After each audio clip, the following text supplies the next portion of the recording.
Hi hello ನಮಸ್ಕಾರ. ನಾನು ನಿಮ್ಮ ಸಿಂಚನ ವೆಂಕಟೇಶ್. ಈ ಒಂದು ವಿಡಿಯೋದಲ್ಲಿ ದೀಪಾವಳಿಯ ಮೊದಲನೇ ದಿನದ ಹಬ್ಬ ಬೂರೆ ಹಬ್ಬವನ್ನ ನಮ್ಮ ಮಲೆನಾಡಲ್ಲಿ ಹೇಗೆ ಆಚರಣೆ ಮಾಡಲಾಗುತ್ತೆ ಅಂತ ಹೇಳಲಾಗಿದೆ. ಹಿಂದಿನ ದಿನ ಪಚಲಿನ ಹಂಡೆಗೆ ನೀರನ್ನ ತುಂಬಿ ಕೈಯಿಂಟಲೇ ಬಳ್ಳಿ ಅಂದ್ರೆ ಸೌತೆಕಾಯಿ ಜಾತಿಗೆ ಸೇರಿದ ಒಂದು ಕಹಿಕಾಯಿ ಹೊಂದಿರುವ ಬಳ್ಳಿಯನ್ನ ಸುತ್ತಿ ಜೇಡಿ ಮತ್ತು ಕೆಮ್ಮಣ್ಣಿನಿಂದ ರೇಖೆ ಹೊಡೆದು ಉರಿಯನ್ನ ಹಚ್ಚಿ ನೀರನ್ನ ಕಾಯಿಸಿ ಬೆಳಿಗ್ಗೆ ಎದ್ದು ಎಲ್ಲರೂ ಕೊಬ್ಬರಿ ಎಣ್ಣೆಯನ್ನ ಮೈತುಂಬ ಸವರಿಕೊಂಡು ನಂತರ ಸ್ನಾನ ಮಾಡಿ ಹಬ್ಬವನ್ನ ಪ್ರಾರಂಭ ಮಾಡಲಾಗತ್ತೆ. ಪ್ರತಿಯೊಂದು ಹಬ್ಬವು ಒಂದೊಂದು ಋತುವಿನ ಆಗಮನದ ಸೂಚನೆ ಕೊಡುತ್ತದೆ ಅಂದ್ರೂ ತಪ್ಪಿಲ್ಲ. ಮುಂದೆ ಬರುವ ಚಳಿಗಾಲದ ಆರಂಭಕ್ಕೆ ಸೂಚನೆಯನ್ನ ಸೂಚಿಸ್ತಿದೆ ಅಲ್ವಾ. ಅಪ್ಪಾಜಿ ಬೆಳಗ್ಗೆನೆ ಎದ್ದು ಬೂರೆ ತರಬೇಕು ಅಂತ ಪೂಜೆಗೆಲ್ಲ ರೆಡಿ ಮಾಡಿಕೊಂಡು ಒಂದೆರಡು ಪಟಾಕಿ ಹೊಡಿಯೋಣ ಅಂತ ಪಟಾಕಿ ಹೊಡಿತಿದ್ರು. ಪಟಾಕಿ ನೋಡಿದ್ರೆ ಟುಸ್ ಪಟಾಕಿಗಳಾಗಿದ್ವು. ಈ ಮಲೆನಾಡಿನ ಬೆದರಿಗೋ ಅಥವಾ ಪಟಾಕಿ ಅಂಗಡಿಯವನು ಹಳೆ ಸ್ಟಾಕ್ ಕೊಟ್ಟಿದ್ನೋ ಗೊತ್ತಿಲ್ಲ, ಪಟಾಕಿಗಳೆಲ್ಲ ಟುಸ್ ಪಟಾಕಿಗಳಾಗಿದ್ವು. ಇನ್ನೇನು ಬೂರೆ ತರೋಣ ಅಂತ ಅವ್ರು ಹೊರಟ್ರು. ನಾನು ನನ್ನ ಮಗಳು ಜಾಗಂಟೆ ಹೊಡಿಯೋಣ ಅಂತ ಅಂದ್ಬಿಟ್ಟು ಅವ್ರ ಹಿಂದೆ ಓಡಿದ್ವಿ. ಮಲೆನಾಡಿನ ಹಬ್ಬಗಳಲ್ಲಿ ಶ್ರೇಷ್ಠ ಹಬ್ಬನೇ ದೀಪಾವಳಿ. 5 ದಿನಗಳ ಹಬ್ಬ. ಮೊದಲ ಹಬ್ಬ ಬೂರೆ ಹಬ್ಬ. ಬೂರೆ ಅಂದ್ರೆ ಪವಿತ್ರವಾದ ನೀರು ಅಂತ ಅರ್ಥ. ಬೆಳಗ್ಗೆನೆ ಎದ್ದು ಬಾವಿ ಕಟ್ಟೆಗೆ ಹೋಗಿ ಧಾನ್ಯಗಳನ್ನ ಅಳತೆ ಮಾಡುವ ಕೊಳಗ, ಸೇರು, ಪಾವು ಹಾಗೇನೆ ಮಜ್ಜಿಗೆ ಕಡಿಯುವ ಕಡೆಗೋಲನ್ನ ತೊಳೆದು ಅದಕ್ಕೆ ಪೂಜೆಯನ್ನ ಸಲ್ಲಿಸ್ತಾರೆ. ನಂತರ ತಂಬುಗೆಯಲ್ಲಿ ನೀರನ್ನ ತಂದು ಮನೆಯಲ್ಲಿ ಸ್ಥಾಪನೆ ಮಾಡ್ತಾರೆ. ಈಗ ದೀಪವನ್ನ ಹಚ್ಚಿ ಗೋವುಗಳನ್ನ ಕಟ್ಟಲು ತಂದ ಕುಣಿಕೆ ಹಗ್ಗವನ್ನ ಅಲ್ಲಿಟ್ಟು ಪೂಜೆಯನ್ನ ಮಾಡ್ತಾರೆ. ಅಪ್ಪಾಜಿ ಪೂಜೆ ಮುಗಿಸಿ ಬೂರೆ ಮದ್ದನ್ನ ತರಲು ಹೋದ್ರು. ಅಮ್ಮ ದೇವ್ರ ಮನೆ ಕಳಸ ರೆಡಿ ಮಾಡ್ತಾ ಇದ್ರು. ಇಲ್ಲೇ ಬೂರೆ ಮದ್ದು ಅಂತ ಅಂದ್ರೆ ನೆಲ್ಲಿ ಸೊಪ್ಪು, ಗುಡ್ಡೆಗೇರು, ಈಚಲು, ಕೆಂಚಿಗೆ ಸೊಪ್ಪು, ಪೆಡಲ್ ಸೊಪ್ಪು ಹಾಗೇನೆ 101 ಜಾತಿಯ ಸೊಪ್ಪನ್ನ ತಂದು ಇಡಬೇಕು ಅಂತ ಸಿಗೋ 5-6 ಸೊಪ್ಪುಗಳನ್ನ ತಂದು ಇಲ್ಲಿ ಇಡ್ತಾರೆ. ಅಮ್ಮ ದೇವ್ರ ಮನೆ ಎಲ್ಲ ಶುದ್ಧಿ ಮಾಡಿ ಕೊಟ್ಟೆ ಕಡುಬು ಮಾಡಲು ಹೊರಟ್ರು. ಇದು ಮಲೆನಾಡಿನ ತುಂಬಾನೇ ಸ್ಪೆಷಲ್ ಅಡಿಗೆಯಲ್ಲಿ ಒಂದು. ಈ ಹಬ್ಬದಲ್ಲಿ ಕೊಟ್ಟೆ ಕಡುಬಿಗೆ ಪ್ರಾಧಾನ್ಯತೆ ಜಾಸ್ತಿ. ಬಾಳೆಯನ್ನ ಬಾಡಿಸಿ ಅದನ್ನ ಕೊಟ್ಟೆ ತರ ಮಾಡಿ ಅದಕ್ಕೆ ಕಡುಬಿನ ಹಿಟ್ಟನ್ನ ತುಂಬಿ ಕಡುಬನ್ನ ಮಾಡ್ತಾರೆ. ಇದನ್ನೇ ಕೊಟ್ಟೆ ಕಡುಬು ಅಂತ ಕರೀತಾರೆ. ನಮ್ಮ ಮಲೆನಾಡಲ್ಲಿ ಕೊಟ್ಟೆ ಕಡುಬಿಗೆ ಒಂದೇ ಅಲ್ಲ, ಸಿಹಿ ಕಡುಬಿಗೂ ಪ್ರಾಧಾನ್ಯತೆ ಇದ್ದೇ ಇದೆ. ಹಾಗಾಗಿ ನಾವು ಭೂಮಿ ಹುಣ್ಣಿಮೆ ದಿನ ಸೌತೆಕಾಯಿ ಕಡುಬು ಮಾಡಿದ್ವಿ.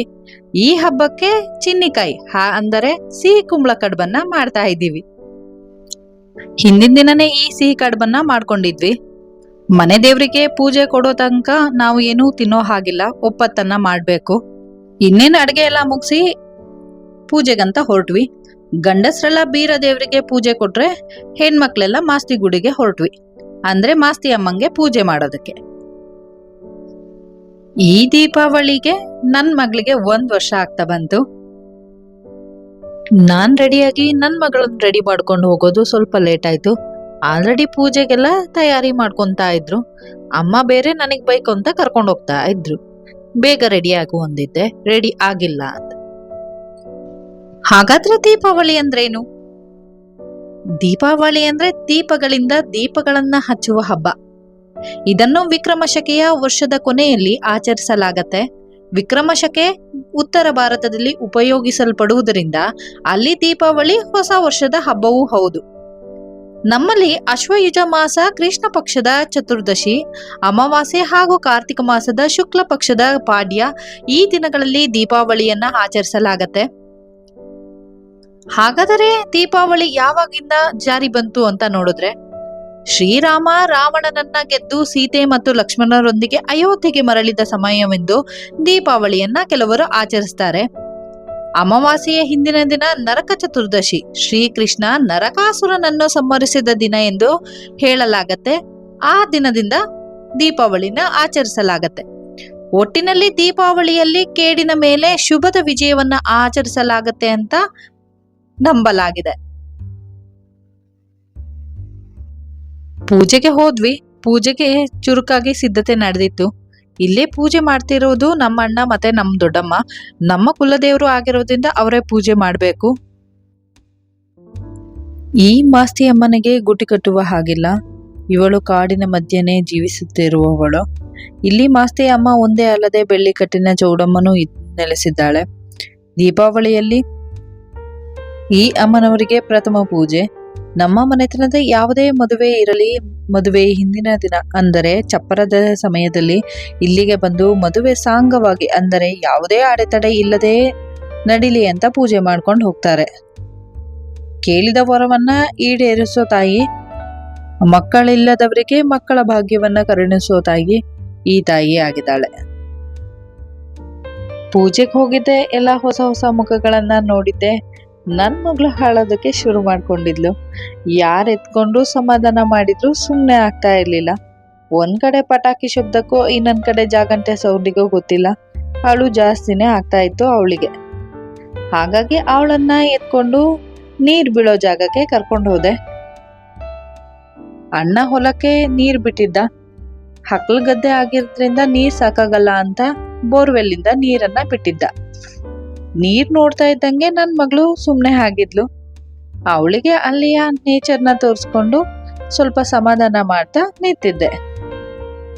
ಆ ಕಡೆ ಪೂಜೆಗೆಲ್ಲ ರೆಡಿ ಆಗ್ತಾ ಇತ್ತು. ನನ್ ಮಗಳು ನವಮಾಸ ತುಂಬೋದ್ರೊಳಗೆ ಹುಟ್ಟಿದ್ರಿಂದ ಅವಳಿಗೆ ಒಂದು ಹರಕೆ ಒಪ್ಸೋದಿತ್ತು.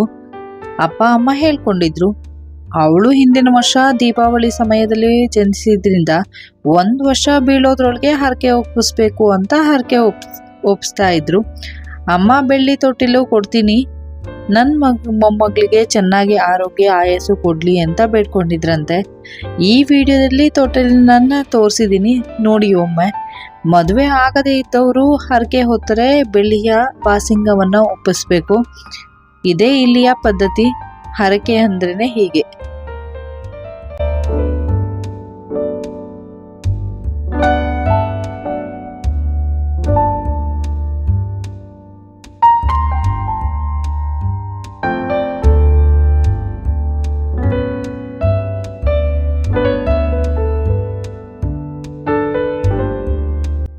ಪೂಜೆ ತಕ್ಕಮಟ್ಟಿಗೆ ಮುಗ್ದೋಗಿತ್ತು. ಹಾಗಾಗಿ ಬಾಳೆಹಣ್ಣನ್ನ ನನ್ನ ಮಗಳು ಕೇಳಿ ಇಸ್ಕೊಂಡು ತಿನ್ನೋಕೆ ಶುರು ಮಾಡಿದ್ಲು. ಅವಳು ಸಮಾಧಾನ ಆಗೋದ್ರೊಳಗೆ ಅವಳು ದೊಡ್ಡಮ್ಮ ಪೂಜೆಗಂತ ಬಂದ್ರು. ಅಕ್ಕ ಬಂದಿದ್ದಕ್ಕೆ ಮತ್ತೆ ಮಂಗಳಾರತಿಯನ್ನ ಅವಳಿಗೆ ಕೊಟ್ಟು ನಂತರ ಮಡಿಲಕ್ಕೆ ಹಾಕೋಕೆ ಶುರು ಮಾಡಿದ್ರು ನಮ್ ದೊಡ್ಡಮ್ಮ. ಮಡಿಲಿಗೆ ಅಕ್ಕಿ ತುಂಬುವುದು ಮಡ್ಲಕ್ಕಿ ಒಂದು ಒಳ್ಳೆಯ ಪದ್ಧತಿ ಅಂದ್ರೂ ತಪ್ಪಿಲ್ಲ ನೋಡಿ. ಹರಕೆ ಕಟ್ಕೊಂಡವರಿಗೆ, ಹರಕೆ ಅವರಿಗೆ, ಮದುವೆ ಆಗಿ ಬಂದ ಹೊಸ ಜೋಡಿಗೆ ಈ ಮಡ್ಲಕ್ಕಿಯನ್ನ ಮಡ್ಲಿಗೆ ತುಂಬ್ತಾರೆ. ಇನ್ನೇನು ಪೂಜೆ ಎಲ್ಲ ಮುಗಿಸಿ ಎಲ್ರೂ ಗ್ರೂಪ್ ಫೋಟೋ ತಕ್ಕೊಳ್ಳೋಣ ಅಂತ 1-2 ಫೋಟೋಗಳನ್ನ ಕ್ಯಾಪ್ಚರ್ ಮಾಡ್ಕೊಂಡ್ವಿ. ನನ್ನ ಮಗಳು ಅವಳು ದೊಡ್ಡಮ್ಮನ ಜೊತೆ ಆಟ ಆಡ್ತಾ ಇದ್ಲು. ಇಲ್ಲಿ ನಿಮ್ಗೆ ಇನ್ನೊಂದು ತೋರಿಸ್ಬೇಕು. ಅದೇ ಯಾರ್ಯಾರು ಹರಕೆಯನ್ನು ತೀರ್ಸಿದ್ರು ಅದನ್ನೆಲ್ಲ ಒಂದು ಪೆಟ್ಟಿಗೆ ಒಳಗೆ ಹಾಕೊಂಡು ಬಂದು ಪೂಜೆ ಮಾಡ್ತೀವಿ. ಇಲ್ಲಿ ನೋಡ್ತಾ ಇರ್ಬೋದು, ತೊಟ್ಟಿಲಿದೆ, ಬಾಸಿಂಗದ ಗಿರಿ ನೋಡ್ಬೋದು, ಹಾಗೇನೆ ಬೇರೆ ಬೇರೆದೆಲ್ಲ ಇದೆ. ಒಂದೊಂದು ಥರದ್ದು ಹಳೆ ಕಾಲದ್ದು ಎಲ್ಲ ಇದೆ ಬಾಸಿಂಗಗಳು. ಅದನ್ನ ತೋರ್ಸೋಕ್ಕಾಗಲಿಲ್ಲ ನಿಮಗೆ. ನೆಕ್ಸ್ಟ್ ಯಾವತ್ತಾರು ಪೂಜೆ ಮಾಡಿದಾಗ ನಿಮಗೆಲ್ಲ ತೋರಿಸ್ತೀನಿ. ಮಿಂಚು ಅಪ್ಪಾಜಿ ಜೊತೆ ಮನೆಗೆ ಹೋದ್ಲು. ನಾನು ಕೈ ಮುಗಿದು ಬರೋಣ ಅಂತ ಕೈ ಮುಗಿತಾ ಇದ್ದೀನಿ. ಮತ್ತೆ ಯಾವಾಗ ಪೂಜೆ ಸಿಗುತ್ತೋ ಗೊತ್ತಿಲ್ಲ. ಬೆಂಗಳೂರು ಸೇರಿದ್ಮೇಲೆ ಪೂಜೆ ಎಲ್ಲ ಅಪರೂಪನೇ ಅಲ್ವಾ ನಮಗ್ ಸಿಗೋದು.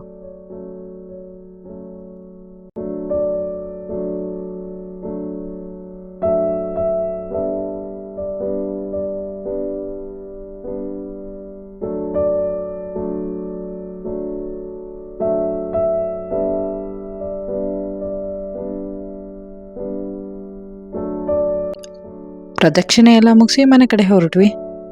ನಾನು ಅಕ್ಕ ಹಾಡ್ಕೊತ ಬ್ಯಾಂಗಲ್ ಬಂಗಾರಿ ಅಂತ. ನನ್ನ ಮಗಳಿಗೆ ಸೌಂಡ್ ಅಂದರೆ ತುಂಬಾನೇ ಇಷ್ಟ. ಯಾವುದೇ ಶಬ್ದ ಆದರೂ ಅದನ್ನ ಆಲೈಸ್ತಾಳೆ. ಹಾಗೆ ಬ್ಯಾಂಗಲ್ ಸೌಂಡ್ನ ಮಾಡ್ತಾ ಇದ್ಲು ನೋಡಿ. ದೊಡ್ಡಪ್ಪನ ಜೊತೆ ಪಿಕಬು ಹಾಡ್ತಾ ಇದ್ದಾಳೆ. ಅಕ್ಕ ಪೂಜೆ ಮುಗಿಸಿ ಹಾಗೆ ಒಪ್ಪತ್ತನ್ನ ಮುರಿದನೇ ಬಂದಿದ್ಲು. ಹಾಗಾಗಿ ಅವ್ರ ಅತ್ತೆ ಎಲ್ಲ ಊಟನ ಕಟ್ಕಳ್ಸಿದ್ರು. ಕಡ್ಬಂತೆ, ಕೋಲಿ ಬಜ ಅಂತೆ, ಪಲ್ಯ ಅಂತೆ, ಕೋಸಂಬರಿ ಅಂತೆ, ಹಾಲು ಪಾಯಸ, ಹೀಗೆ ತುಂಬಾನೇ ಕಟ್ಕಳ್ಸಿದ್ರು. ಅವಳು ತಿನ್ನೋದಲ್ದೆ ನಾವು ತಿಂದ್ವಿ ಅವಳ ಜೊತೆಗೆ. ಮಿಂಚು ದೊಡ್ಡಮ್ಮ ಬಂದಿತ್ತು ಅವಳ ಜೊತೆನೆ ಆಟ ಆಡೋದು, ಅವಳ ಜೊತೆನೆ ಓಡಾಡೋದು, ಹೀಗೆ ಅವಳ ಜೊತೆನೆ ಆಟ ಆಡ್ಕೊಂಡಿರ್ತಾಳೆ. ಅವಳು ಬರೋದು ಅಪರೂಪ ಆದ್ರೂ ಅವಳನ್ನ ನೆನ್ಪಿಟ್ಕೊಂಡಿದ್ದಾಳೆ ನನ್ನ ಮಗಳು.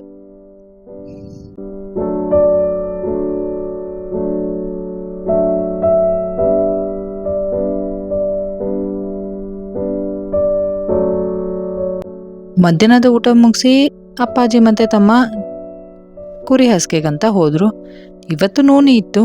ನೋನಿ ಅಂದರೆ ಒಂದು ವರ್ಷ ಬಿಟ್ಟು ಇನ್ನೊಂದು ವರ್ಷಕ್ಕೆ ಕುರಿಯನ್ನು ಹರಕೆ ರೂಪದಲ್ಲಿ ಕೊಡ್ತಾರೆ ಬೀರದೇವರಿಗೆ. ಹಾಗಾಗಿ ನೈಟ್ ಅಡುಗೆನ ನನ್ನ ತಮ್ಮನೇ ಮಾಡ್ತೀನಿ ಅಂತ ಅಂದ. ಅವನು ಚೆನ್ನಾಗಿ ನಾನ್ ವೆಜ್ ಮಾಡ್ತಾನೆ ಅಂತ ಅವನಿಗೆ ಬಿಟ್ವಿ. ನೋಡಿ ಪಜಿತಿನ ಈ ಗಂಡು ಮಕ್ಕಳನ್ನ ಅಡುಗೆ ಮಾಡೋಕ್ಕೆ ಬಿಟ್ಟರೆ ಅದಿಲ್ಲ ಇದಿಲ್ಲ. ರಾತ್ರಿ ಹೋಗ್ಬಿಟ್ಟು ಗಿಡದಲ್ಲಿ ಮೆಣಸಿನ್ಕಾಯಿ ಕೊಯ್ಯೋದಾಗಿದೆ. ನಾನೇನು ತಂಬುಳಿ ಮಾಡಿದೆ. ತಂಬುಳಿ ಮಾಡಬೇಕಂದ್ರೆ ಸಿಂಪಲ್ಲು. ಕಾಯಿ, ಜೀರಿಗೆ, ಹುಣಸೆ ಹಣ್ಣು, ಬೆಳ್ಳುಳ್ಳಿ, ಸ್ವಲ್ಪ ಶುಂಠಿ, ಹಸಿಮೆಣಸು, ಕರಿಬೇವು ಹಾಕಿ ರುಬ್ಬಿ ಅದಕ್ಕೆ ಒಗ್ಗರಣೆ ಕೊಟ್ಟರೆ ಆಯಿತು, ತಂಬುಳಿ ರೆಡಿ ಆಗುತ್ತೆ. ನನ್ನ ತಮ್ಮ ಈ ಕಡೆ ಮಟನ್ ಬೇಯಿಸ್ತಾ ಇದ್ದ. ದೀಪಾವಳಿಯಲ್ಲಿ ಆಚೆ ನಿಂತು ಮನೆಗಳನ್ನು ನೋಡೋದೇ ಚಂದ. ಎಲ್ಲ ದೀಪಗಳನ್ನು ಉರಿಸ್ತಾ ಇರ್ತಾರೆ.